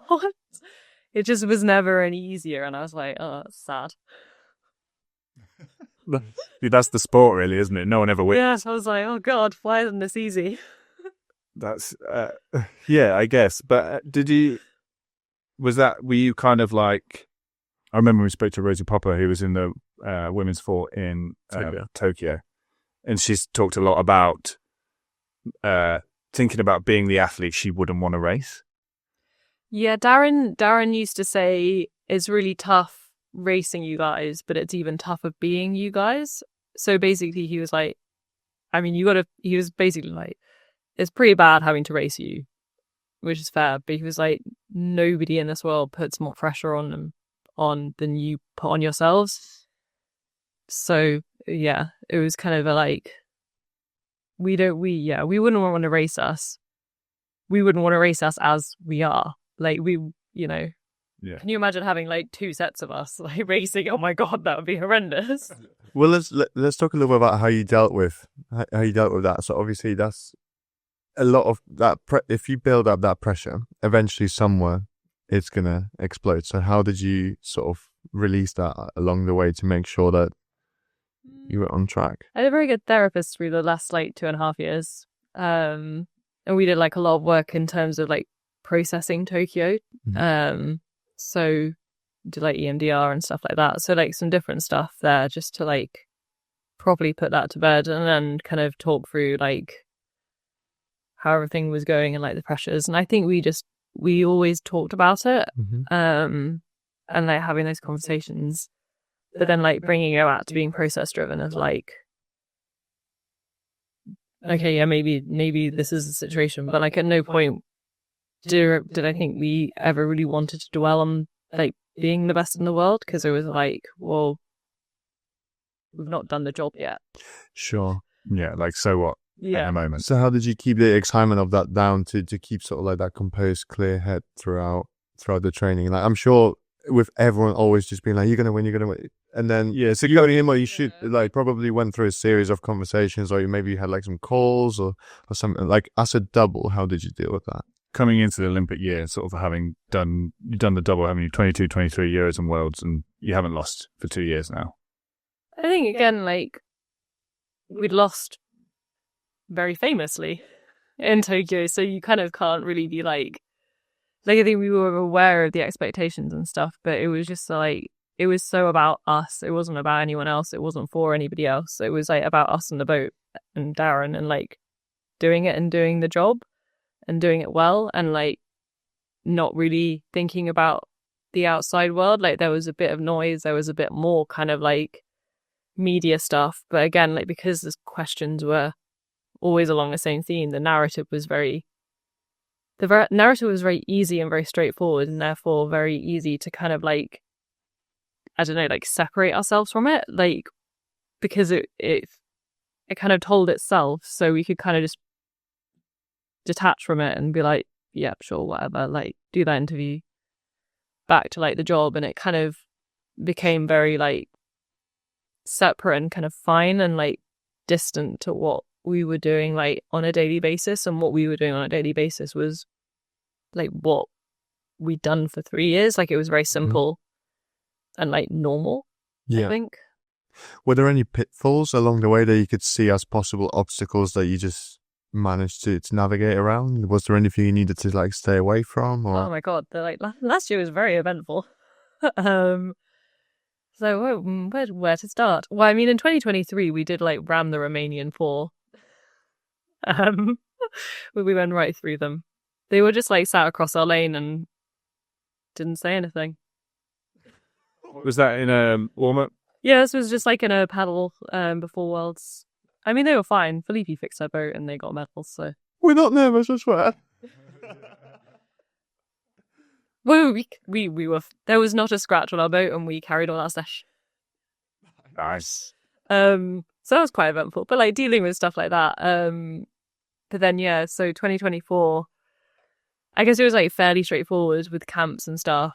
It was very kind of like, yeah, step by step kind of building it up. And then I guess the first like big kind of stress moment was like, yeah, Europeans, where I had a back spasm like in our first kind of paddle. And then needed, a somewhat large intervention 4 weeks before Lucerne. About a week before Lucerne, I didn't sleep for 2 nights. I had such bad anxiety because it was like, if we don't race, next time I'm on a start line is the Olympics. I don't really want that. So that was like very, very stressful. I think anyone who watched Lucerne would not have known. So I was internally like panicking quite badly. And I had like a little cry at the end because it was just the hardest race of my life in terms of like, am I just gonna break in front of everyone in Olympic year? So that was quite stressful and hard to navigate. And then going back to the fear of open water. Tell us. So like one of my biggest stresses in 20 years has been to be caught in a large storm in the middle of Varese Lake and to not be able to get back to shore. And so obviously this happened 6 weeks before the Olympics. Maybe less time, where we had to abandon our boat. So we were like in the middle of the lake. I was so annoyed. I was like, there's a storm coming. I'm not very comfortable with the situation, but I don't want to be a pussy and be a bit pathetic about it. So off we go. And we were like the other side of the lake and it started coming in and it was just like, it blew up so quickly. The other double got immediately swamped. And we kind of managed to like stay back down for a while, but it was like, this is a massive storm. It is not going anywhere anytime soon. So yeah, eventually we were swamped. Then we had to abandon the boat. And then there was a point where Emma was neck deep in water trying to get the blades out of the boat. I was like, she's going to die. I'm having a panic attack. Complete shit show. Had to leave the boat overnight. I think Darren and Imo were very concerned about the boat. I was just like, I'm glad I'm not dead and neither is Imo. But yeah, came back to it the next morning. Not a scratch on the boat. Entire night on Varese Lake in the reeds. Completely fine. It's just washed up on the side somewhere. Yeah, the indestructible 2023 boat. So that was quite stressful. And then towards the end of camp, Imo had her one injury of her entire career. So she had a bit of costochondritis, I think it's called. So we had that to like kind of manage a little bit as well. But I think by that point, all of those things, we'd like been through so much that like these are ridiculous things that could have completely derailed everything. And we were like, okay. Yeah, I used to speak a lot about when I was coaching, it's a completely different level, but like talking about race day or race week or whatever, be like, if you go into race week planning for everything to be perfect, like something's going to go wrong, it's probably completely off. If we go into race week going, something is going to go wrong, then when it happens, you go, oh, here it is. Yeah, that's the thing we were kind of ready for. Yeah. And like you said, like if you could do that enough times and you could start working through enough of these problems, it's just like, oh yeah, here's the next thing that we'll deal with. Yeah, and it was kind of, so they're kind of going to the 640 topic. We had a speed order like right before we were going to go out to Paris, and we like kind of did our pre-paddle and we're like, oh, it's quite fast. And then we did our warm-up and we were like, nobody say it, but... And we did our start and we were flying, and then we just like stopped and we just got this massive chunk of weed on our fins. So instead of doing 6:39, which I am 100% sure we would have done, we did like 6:50 with a large chunk of weed. And so like having that last little bit of like data and confidence just was like something that we just like didn't get. And I was like, this is really annoying. I would have liked that number to like go into the Olympics, but in a way, though, it's like dangling it, isn't it? It's like you could have had it, but you didn't. So don't take your foot off. No, we never will. I'm never going to be that fast again. Okay, but in terms of talking about the I'm done. talk about those times. So yeah, so your best time is 6:40.47. I think we've said is the 7th fastest time any women's double lightweight or heavyweight has ever gone. It's the world's best time for lightweight, and it's twice as close to the difference between the men's lightweight And the and heavyweight double, which is like 6 something seconds. I had a little look. Did you both have a stroke coach in a boat? Yeah. So you could both look at speeds? I don't think Imo really looked at speeds. Mine often was slower than it was. We often found that Imo's was accurate and mine was a bit slow. Interesting. But I had like time, so if we were going really, really fast, I'd have a general like gist. And you were in charge of making the calls? Yeah. Okay. Yeah, I guess that makes sense that you'd be doing the timing. No, the reason why I'm asking that, because I was speaking with the Sinkovic brothers about a couple months ago, and when they went sub 6, they didn't have a stroke edge for that whole race. And I found that fascinating. There's a lot of people that perform better when they get out of their own way. Like, there's so many people, as soon as they start to see that number, like, think about how many people don't break the 7 or the 6 minute bar. They get stuck on that one side because they create this wall, and then you like take the screen away from them, and all of a sudden they're led straight through it. It's such a weird game. You can really get in your own way. Yeah, that's how I was curious what it was like for you guys, whether you both looked at, could see the numbers on that. Imo, I had terrified into making sure she never like looked at the boat. She always said that. Whereas I think we'd done enough races and enough times to like, we'd done enough pieces where we were like, oh, we think it's going to be really fast. And then it just like wasn't as fast as you thought it would be. Or like, you know, you just never know. And I think we were like, okay, we know we can't, that you can't ever go out and like look for a world best time because you won't do it. So it was always kind of a like, I guess we like knew how to like manage it in a way. And like, then the split was there, but it was never really like, unless we were doing pieces where it was like, you need to hit the split at this rate.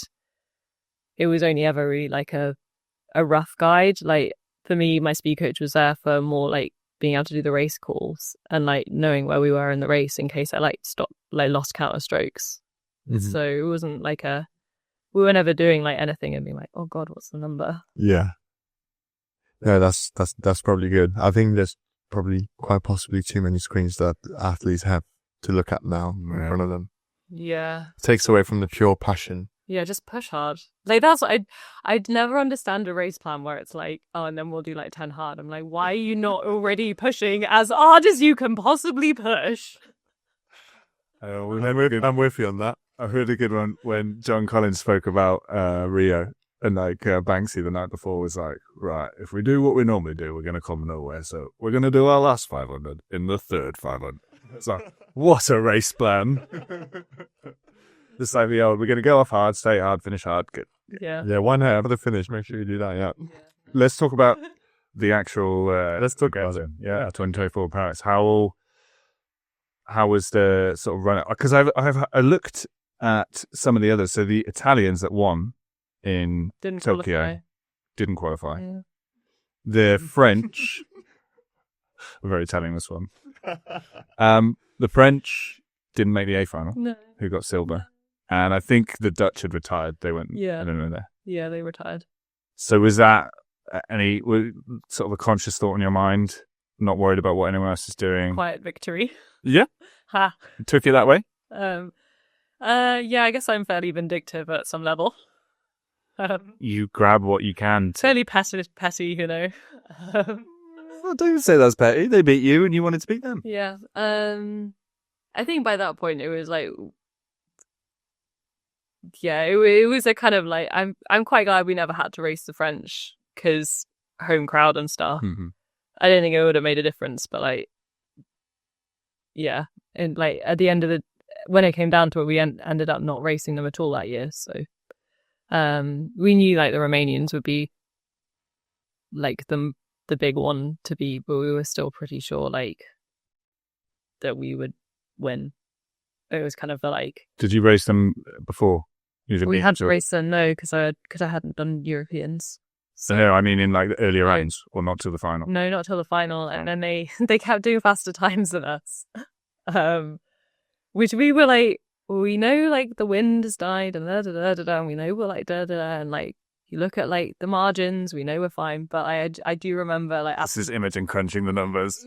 yeah, well, but it was a good relationship because I'd be like, I am anxious, please give me data to make me feel better, even though I'd be like, I don't want to work the data out myself. That's too much effort. That's good teamwork. Yeah. Yeah, but we finished our semi and we were like doing a little cool down, and like one of the volunteers, they're all wonderful. All the Olympic volunteers are wonderful people, and we're very grateful that they go and do it. But one of them was like, I'm a huge fan, you're great. And we're like, lovely, like, congratulations. But those Romanians, they've just went 3 seconds faster than you. You better watch out for them in the final. We're like, Oh, do you want to shut up? cool, thanks. Really helpful.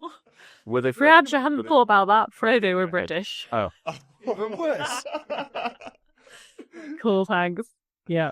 You'd expect better. But yeah, so there was like a little bit of a like, well, it wasn't too much. I had turned off my phone completely and had like a French number for the games. So like Very smart as me. there was a couple of people who I was like, you'll text me and I don't want to hear from you.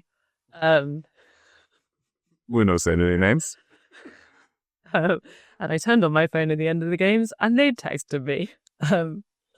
Anyway, so I think the outside noise of like that wasn't like didn't really affect us because we just switched it all off. But yeah, like the games was weird because it was just like unbelievably straightforward.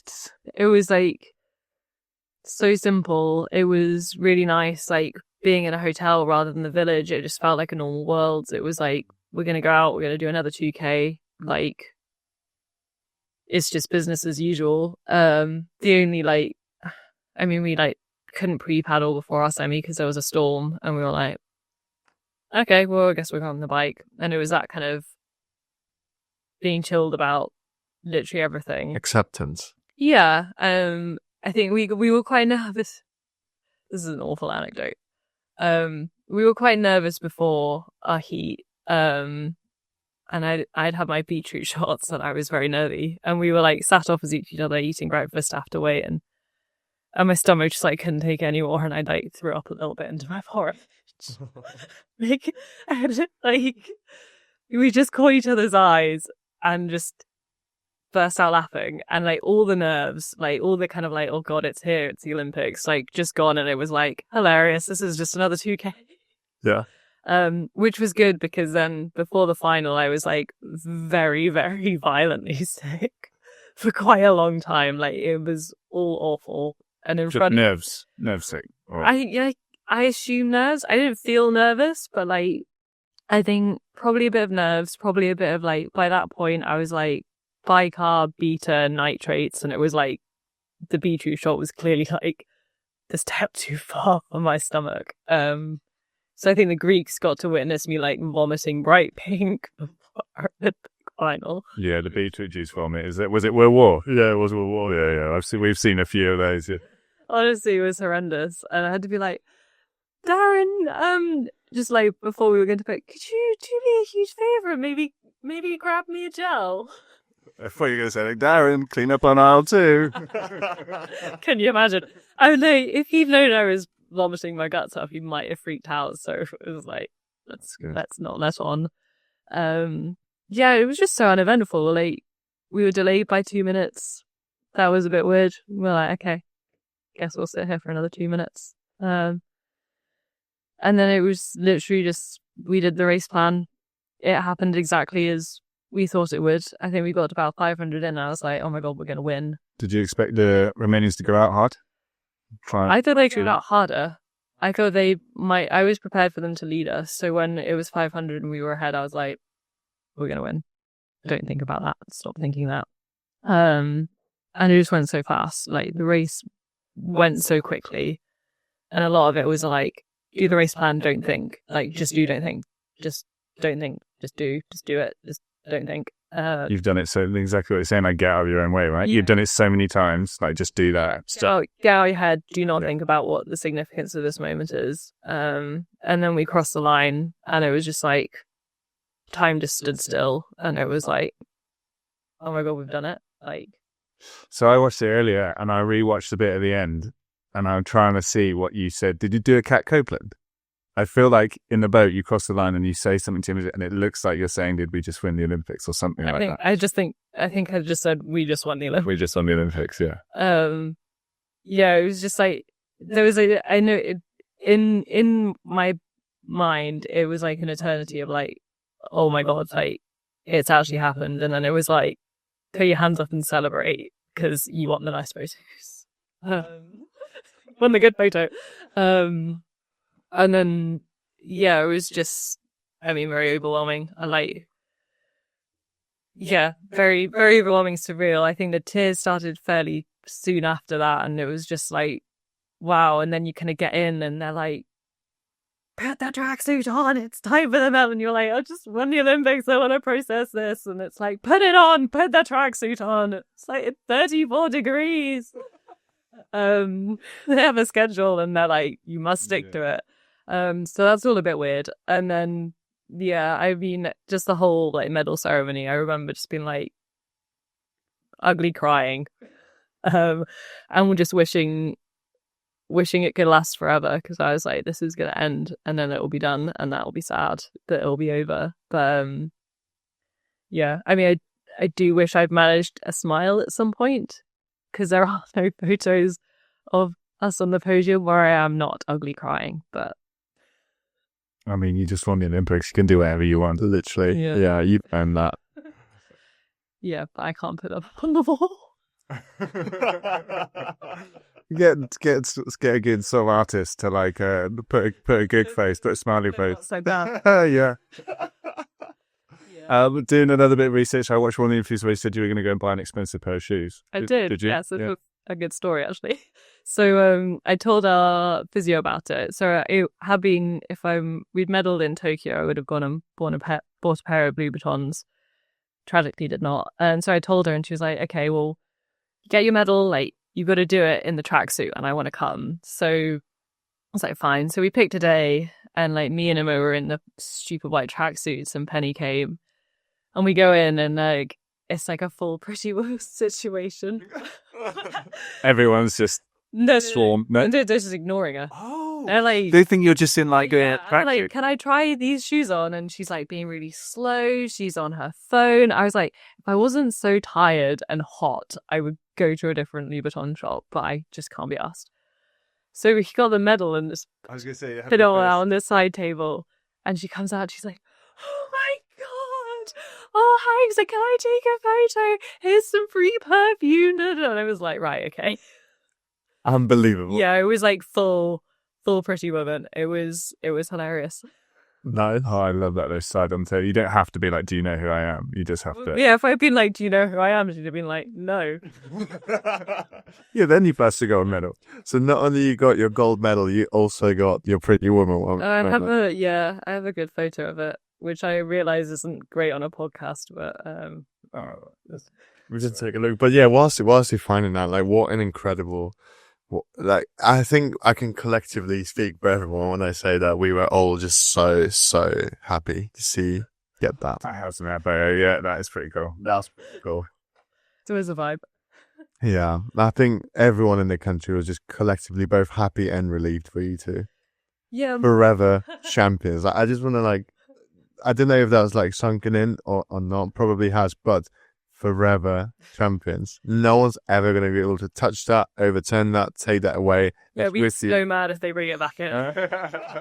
You're going to be actively campaigning I against. will be livid. Yeah, I will be so livid. You'll be 68 just trying to do another CK.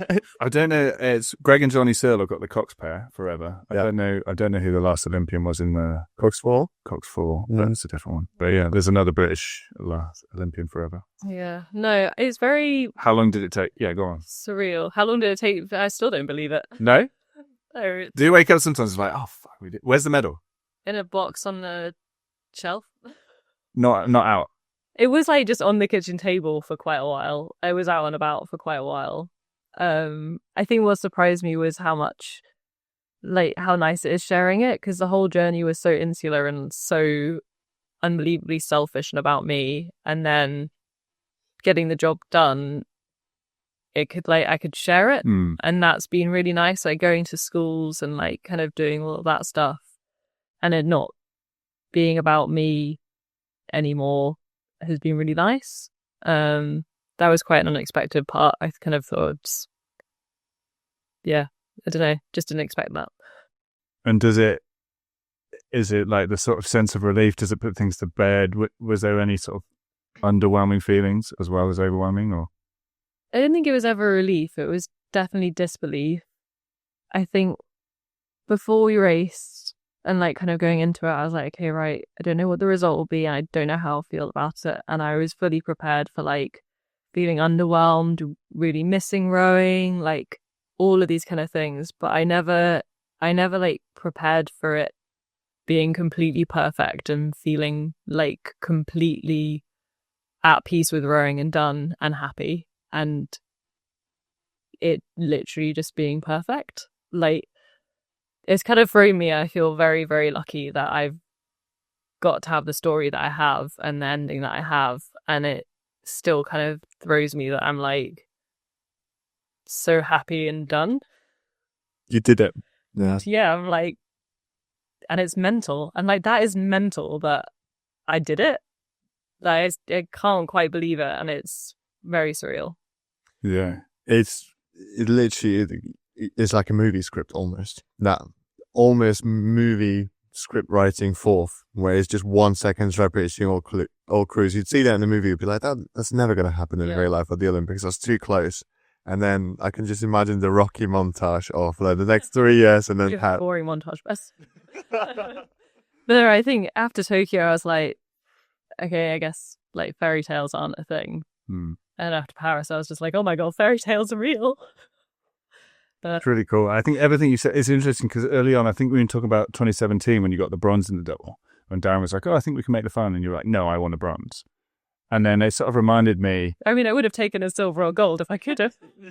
Sure, but yeah, what I wanted to say was it kind of reminds me, there's a lot of people that talk about like, oh, you know, if you're only trying to make the A final, you probably won't. Or if you're only trying to make a medal, then you'll come sixth. You need to win to want a medal. You need to, and I actually think like listening to everything since that point, you're like, no, actually, you don't need to worry about any of that other stuff.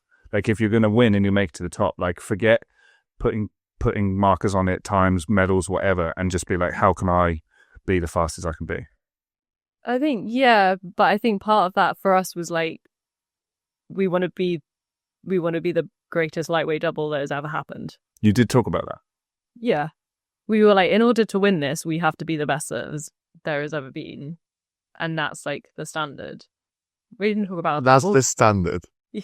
That's the standard. Yes. Sorry.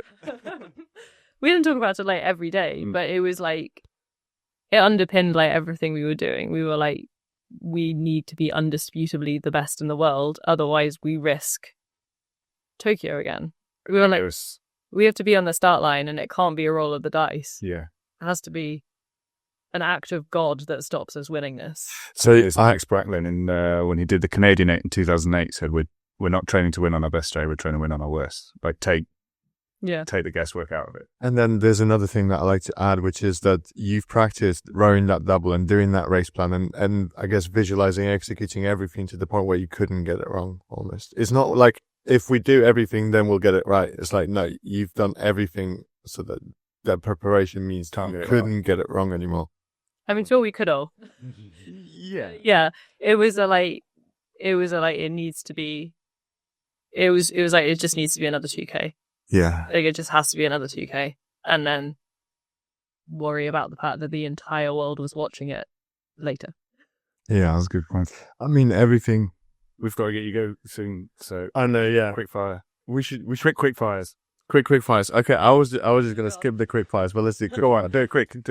Out of all the rowing leagues that you've raced at, visited, or trained at, what are some of your favorites and why? Lucerne and Varese will always be my favorites, just because Varese is like my second home. PTSD. Just by my like fear of it. Stockholm syndrome. Yeah. Of course. That was rowing all over, really. Yeah. And no, I just love Lucerne. It's a very special place.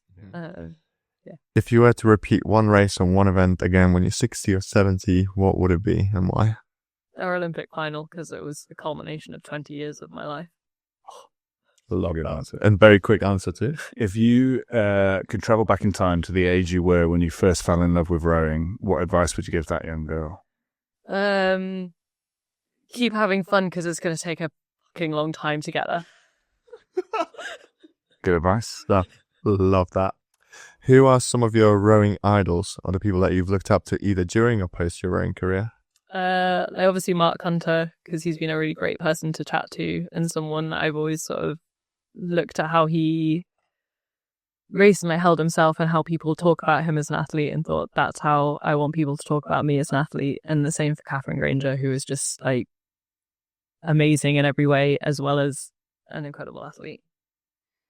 I mean, you can't really get better than those two, can you? So that's perfect. I mean, everything that you said just during this episode is not only inspiring, but it's such a powerful message and just a statement of tons and tons of self-reflection, grit, determination, and everything that you've been through in order to get where you ultimately got to, which is to be able to retire as a forever champion, the best that there ever was, together with Mo in the lightweight doubles. So it was great to hear your rowing story, but at some point would obviously love to have you on again to perhaps talk a bit more in depth about the mentality that drove you to The follow-up questions. Yeah, the follow-up questions, exactly. Yeah, no, it's awesome. I think a lot of the things we talked about, you've talked about, it's amazing stuff that you put in place yourself that I think others will be able to learn so much from, super mature outlook on the things that you did. And also proof that even if you get to the top, even if you get the fairy tale, it's not a fairy tale. Things are going to go wrong along the way. Everything's going to be thrown upside down. And a lot of the time it's just how well you deal with what gets thrown in front of you. So I think that's just an awesome example. And yeah, like Pete said, everyone was just sat there hoping you did it. I'm so happy that you did. So it's awesome. And I'm glad from the way you've described it, that winning is as amazing as everyone wants it to be, which is really cool. Thank you for having me.